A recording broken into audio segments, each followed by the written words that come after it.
So yeah, thanks very much for everyone for joining today. And today we're going to run through your guide to a stress-free tax season, as stress-free as you can potentially get it there. So it's a guide to the self-assessed tax returns, the upcoming deadlines there, and what you need to file, what makes you a chargeable person, and the different tax rates and all that apply there to yourselves.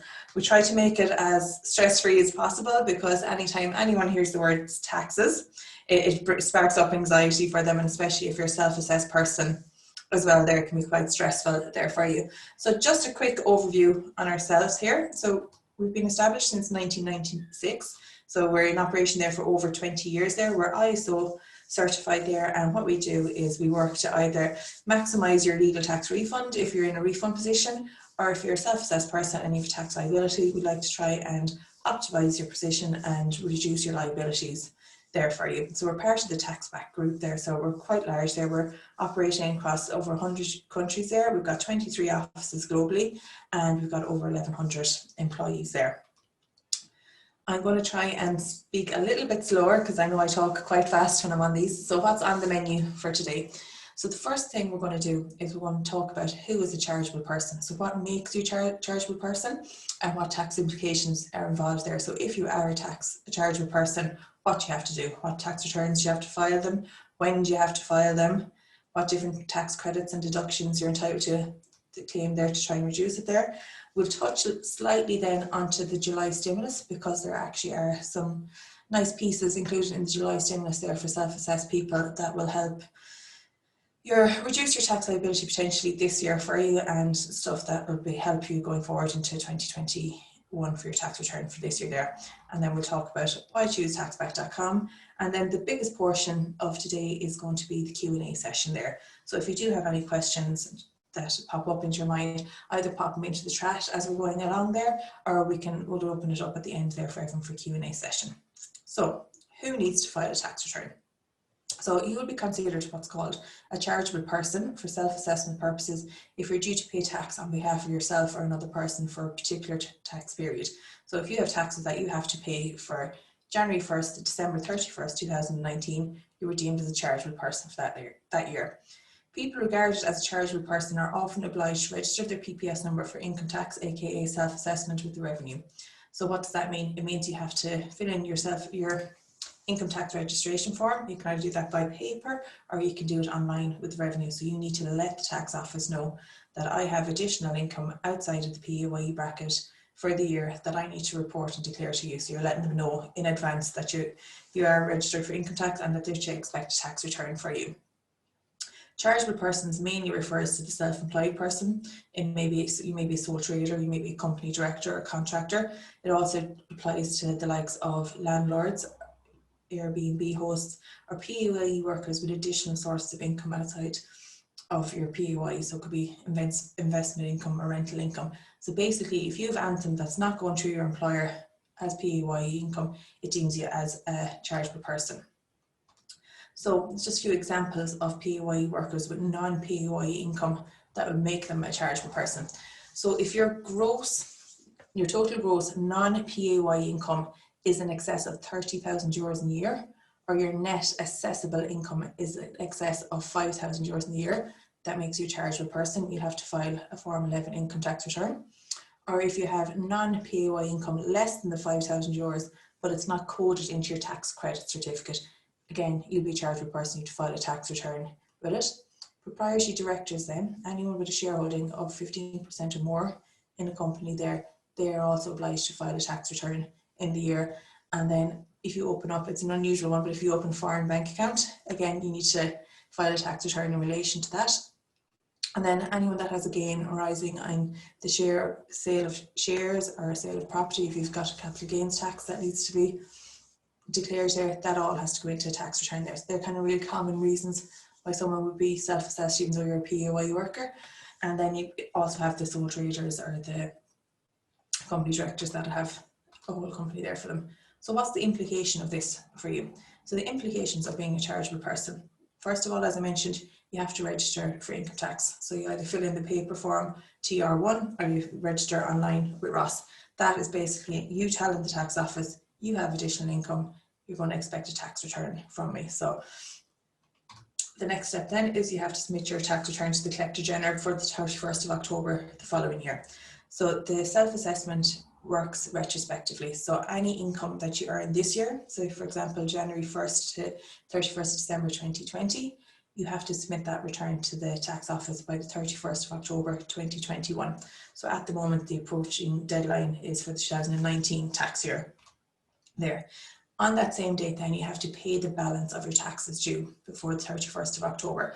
So any tax bill that you have, once your tax computation is done, once your tax return is done, it's due to be paid on the same date there.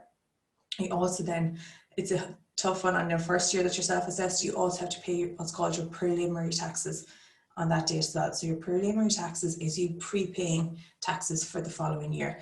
So on 31st of October this year, the 2019 tax year is due to be filed. On that date as well, the balance of 2019 taxes are to be paid, and 2020 preliminary taxes are to be paid. Now, I suppose one thing to bear in mind with the preliminary taxes is that once you have your preliminary taxes paid this year, they're taken into account next year, so it'll reduce your liability, your balance of tax due the following year there. One thing that's really important for you as well, if you're working as self-assessed or to file a tax return, is to make sure to keep receipts for all of your incomes and expenses. So the revenue have up to 6 years after a tax return has been filed that they can audit you or come back and look for additional information or documents in relation to your income and expenses. So make sure and keep everything just for peace of mind for yourself. So if they do look for something, you'll be able to come back very quickly to them with it. The tax rates here, I think a lot of people are very familiar with them there. So you'll be paying tax on all of your assessable income there. So your income up to 35,300 euros, you'll be charged income tax at a rate of 20%. So that's your PAYE. Anything above that, then you'll be charged at a rate of 40%. So anything over 35,300 euros is going to be taxed at 40% for your PAYE. One thing here in relation to that is if you're married and you're jointly assessed, the thresholds will be slightly different because you need benefit from passing over and back tax credits, rates and bans between yourself and your spouse. So it's important to bear that in mind and take that into account. If you are married, that joint assessment is quite good because you can share everything between you. Then universal social charge. So anyone that earns anything over 13,000 euros in the year is liable to universal social charge. So if you earn 13,001 euros in the year, you're liable for universal social charge. So the first 12,012 euros is charged at 0.5%, and then it increases to 2 and 4.5% and 8% there, depending on what your total income for the year. One thing to bear in mind is that if you do have a lot of non-PAYE income, there is a surcharge of 3% for income more than 100,000 euros in a year that's not PAYE income. So say, for example, if you have rental income of 120,000 there, 20,000 of that will be subject to the surcharge of 3% as well there. And then lastly, the last thing you have to pay is your PRSI, which is generally Class A1, which would be 4% there. And that's on annual income over 5,000 euros. Anything below that is exempt from PRSI there. So they're the three main taxation areas there. So if you're a higher income earner, you're looking at maybe a total of maybe 52% tax may be charged if you're earning over, say, 40,000, 50,000 in a year there for yourself. So they're the tax rates there, the scary bits. The deadlines I have mentioned briefly there already. So as I said, anything for the calendar year is due by the 31st of October the following year. So currently the 2019 returns are due to be filed by 31st of October this year. That's in general. And then the CGT returns are slightly different. So capital gain tax returns needs to be filed after you dispose of, say, capital assets like property, or if you dispose of shares, you have to file what's called a CGT return. The deadlines and dates for them are slightly different. So if you dispose of an asset between the 1st of January and the 30th of November, the tax is due on that on the 15th of December. If you dispose of an asset during December, it's by the 31st of January that has to be filed and paid. So it's just slightly different to them there. But one thing you probably all would have heard there, well, hopefully you have, is that they've actually extended out the deadline this year for the income tax returns for 2019. So they've actually extended it out to the 10th of December. The good news for yourselves so then is that it gives self-assessed taxpayers an extra 4 weeks to file the 2019 tax return, and the preliminary taxes and the income due as well the deadline has been extended out to the 10th of December. one thing that's really important though to bear in mind is that if you don't intend to file online, or if you don't intend to pay your taxes and your premium taxes online, you can't avail of that. So if you're going to be doing a paper tax return, it still has to be filed by 31st of October. But if you're filing a return online via Ross and paying your taxes and your preliminary taxes, you can avail of the deadline there. So that's really good news for people.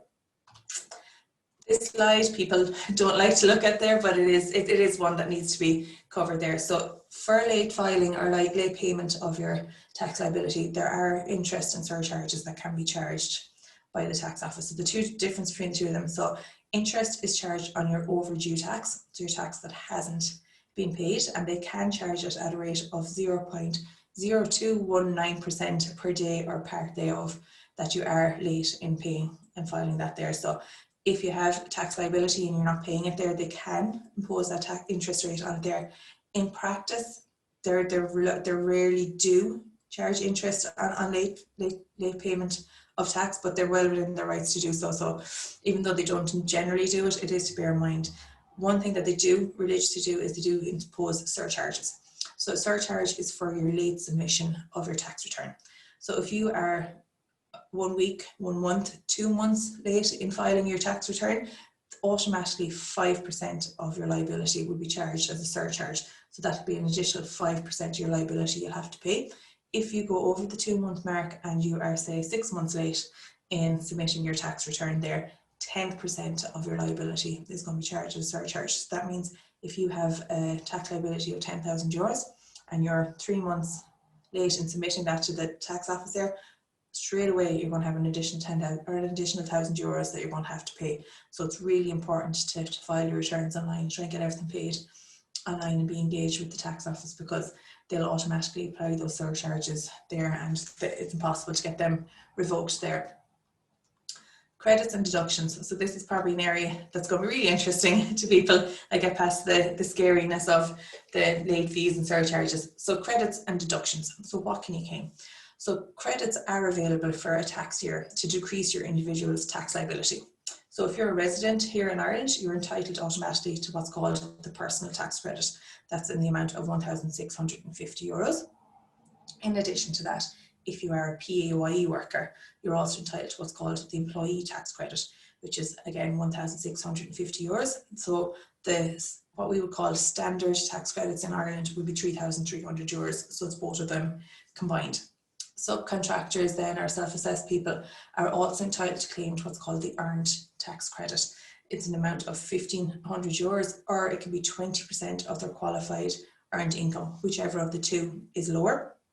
So where this could come into play for people is you could have a small amount of PAYE income and the majority of your income could be sole trader income there. So if you have income that qualifies for both the employee tax credit and then you have income that qualifies for the earned income tax credit, you can actually claim a combination of both of them. So both of the credits can be claimed, but just one thing to bear in mind is that they can't exceed the maximum value of the employee tax credit, which is €1,650. So with these three combined, you'll never have more than the €3,300 for those tax credits there. But there is a huge amount of other tax credits that can be claimed there for you that can help kind of reduce your tax bill there. So I'm going to run through now quickly kind of the most commonly known, but they're still really underclaimed tax credits and reliefs. So the first one I'm going to talk about there is medical expenses and non-routine dental expenses. I'm hoarse from telling people about it, but people kind of overlook it quite a lot. So any medical or non-routine dental work that you have done in the year, you're entitled to 20% back of the non-reimbursed amount. So what does that mean?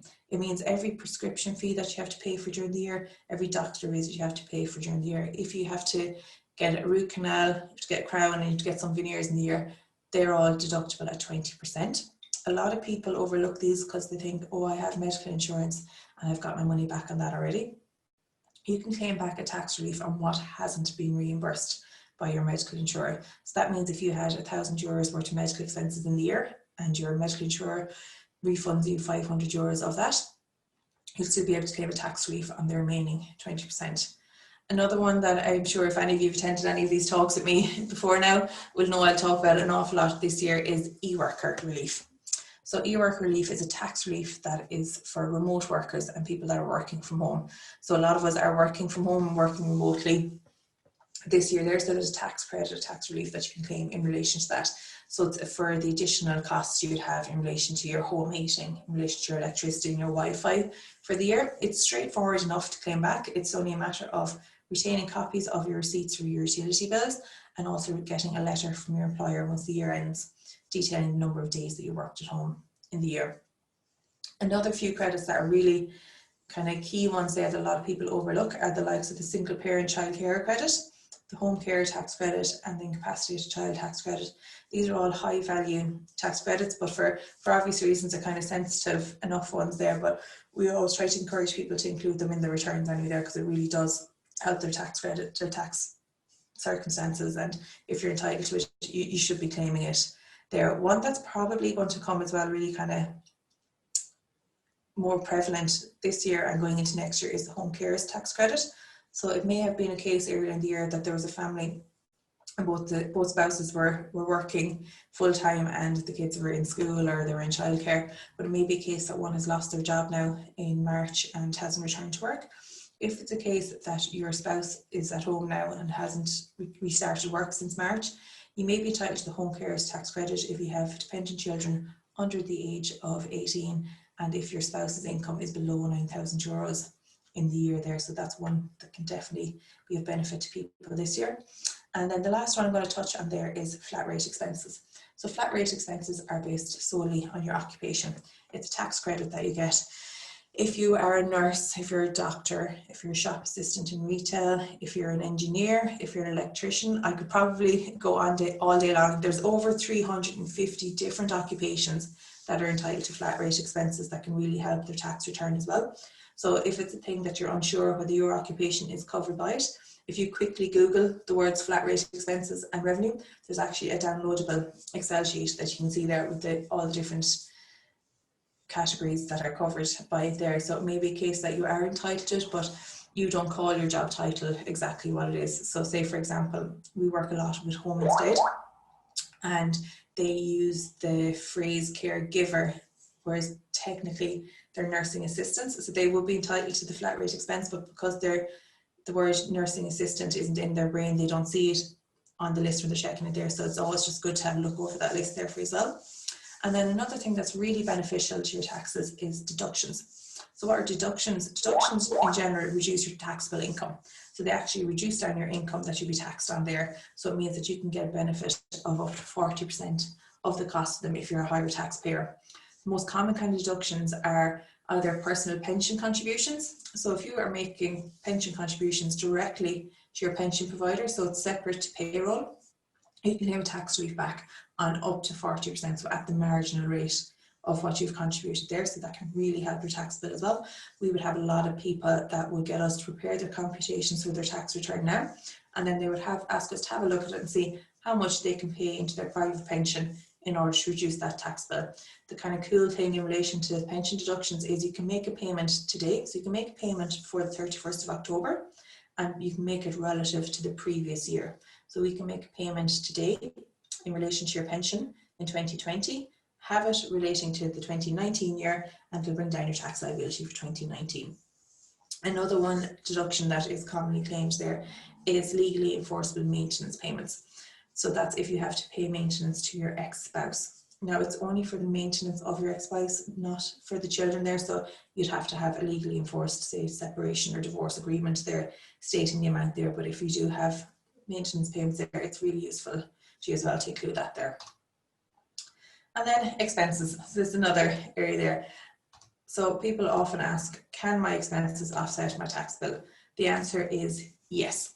So the wording on the revenue system is that any expense made wholly and exclusively for business purposes can be offset against your taxable income.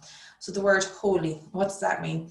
In practice, it is impossible to distinguish between business and private elements of your expense. So even though the revenue would say the word has to be wholly and exclusively towards the business there, it's not the case in practice. So say, for example, if you have a company car, you use it 90% of the time driving around delivering product to your clients there, and 10% of the time you use it at the weekends for personal use. You can actually include that as your business expense there, but you'd only be claiming 90% of the cost of it. The same would be the case if you have a company phone that you use 80% of the time for business, 20% for personal, you can claim that as well. If you have a laptop that you use 50-50. So once it's a reasonable percentage there that you include in it, that can be included as an expense there. A few things to note: that expenses that can't be included, that are statutorily disallowed: business entertainment costs, so like the accommodation, food and drinks, or any form of hospitality, unfortunately they're not tax deductible. And then capital expenses such as tools and overalls aren't included as a business expense, but it is worth noting that your capital expenses could qualify for what's called a capital allowance. And what a capital allowance is, you get 12.5% of the value of it as an expense over 8 years. So each year you get 12.5%, and then after 8 years it's gone. So basically you do get the value of it, you do get to deduct it, but just because it'd be a capital item, so it's anticipated by the revenue to have a long lifetime. So that's why they spread it out over the 8 years to fully utilise it there. And now I want to just talk about the July stimulus, because there are a few things that are really relevant to what came into place with the July stimulus for self-assessed people. The first is debt warehousing. So what is debt warehousing? Basically, debt warehousing is where you have some non-COVID related debts with the revenue. So say, for example, you have tax bill in relation to 2018 that you're currently haven't paid off, or you're in a payment plan with the revenue. If you actively contact the revenue now, they will let you enter into what's called a debt warehousing scheme. And for a certain period of time, there will be 0% interest charged on that there. And then going forward, it will move up to about 3% there. Generally, at the moment, it's about 10% is the interest rate charged on it there. So it's really beneficial for people to engage with the revenue and do this. One of the key things to bear in mind about all of these elements of the July stimulus that the revenue have introduced is that you have to be actively engaged with the tax office in relation to it.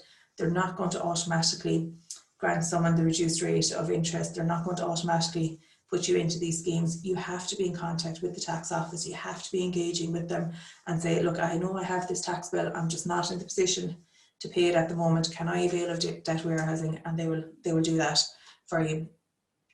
So there's a lot of things I've covered there. So the most important things, so your tax returns have to be filed. If you haven't filed your tax return, you're not going to get it, and the usual late fees and surcharges are going to be applied. They'll apply to small and medium enterprises, and the revenue will contact you in relation to it if you are relevant to it. And then other businesses with a turnover above 3 million, they may potentially be able to avail of it there, but they'd have to actually apply to the revenue there, and there's no guarantee in it. And I suppose another thing to bear in mind is that the debt is being deferred, but it's not being written off. So it will have to be paid at some time there. So it's the same as any payment breaks that say you get in your mortgage or something like that. Although you're not paying it today, it is still there. It will still have to be paid eventually. So that's the same here now that I'm covering there. So it's the reduced rate of interest for outstanding non-COVID debts there. So again, you make sure to have a payment plan in place with the revenue. It applies to sole traders and the likes there. So anyone covering income tax, capital gain tax, RCT, VAT, that'll all be taken into account in on there. This one now, I'm not sure how relevant it will be to people attending here today, but we included it on the slides anyway because it could be. So there's what's called temporary acceleration of corporation tax loss relief. So basically what it does is it allows companies to estimate their trading losses for a certain counting period, so say for example 2020, and carry back 50% of those losses against your chargeable profits of the preceding counting period on an acceleration basis. This is only something that companies can claim. It's a new scheme and it permits an interim claim to be made for the carryback of trading losses there. So you can, as I said, you can carry back up to 50%. And that counting period commenced on the 1st of March and is ending the 31st of December. Now this is company taxation, so unfortunately like ourselves here in taxback.com we don't advise on corporation tax issues, but it's just if you have a corporation, if you do have a trading company there, make sure and look into it or get your accountant to look into it there because maybe a relief that could be relevant to you. This one here now may be very relevant to people on this call today. So they've also introduced a temporary income tax relief for self-employed individuals. So similar to the last slide there, what this does, it actually allows you to calculate your projected 2020 losses. So if it's a case that you're actually in a position this year that you're actually going to have a trading loss for 2020 and you had a trading profit for 2019, what the tax office are allowing you to do is to carry back your trading loss and offset it against the previous year's profits. Generally, how it's always been is that you could carry forward your capital losses or your trading losses. So if you had a loss this year, you could offset it against your tax bill next year. Because the circumstances of this year now, they're allowing you to carry it back. So what does that mean? It means that you can carry back up to 25,000 euros of your trading losses that you would have for 2020 and offset them against your 2009 tax return that you're completing now there. So it can really have an impact on your taxes for 2019. And what it'll also then do is it will impact your preliminary taxes for 2020 there. Same is the case there with any unused wear and tear allowances, so any capital allowances from plant and machinery, stuff like that, they can actually carry back. There is a limit of 25,000, so you can't claim back trading loss of 25,000 euros and the unused wear and tear of 25,000, so that it's capped at 25, so it's a combination of both there. Same as with the last one there, it's really important that before any such claim is made, that you can be fully tax compliant and the claim can't be made after 31st of May 2021. There's uncertainty when it comes to making such a claim, in that you're not going to be 100% what your 2020 liability or thereof or losses are going to be until the year is finished. So if you're filing a tax return now, you will be making projections for 2020, but there's no way to know whether the whole country goes into lockdown again or your business picks up for you again. So what you would have to do is you'd have to file an amended return before May of next year for 2019 to say this is exactly what my circumstances were for 2019. But this is really something now, if it is the case that you have a business and you have incurred a big loss this year compared to last year, it's something that's really going to help people's tax returns this year. So I'm going to slow down my speaking now, and I'm going to pop up this slide here, which just kind of shows why people should choose taxback.com to do their tax returns. So I suppose we do offer the individual consultation where you have your own tax specialist who will guide you through the process of filing your tax return. We'll talk to you about the different income and expenses, deductions and credits that you can be entitled to there.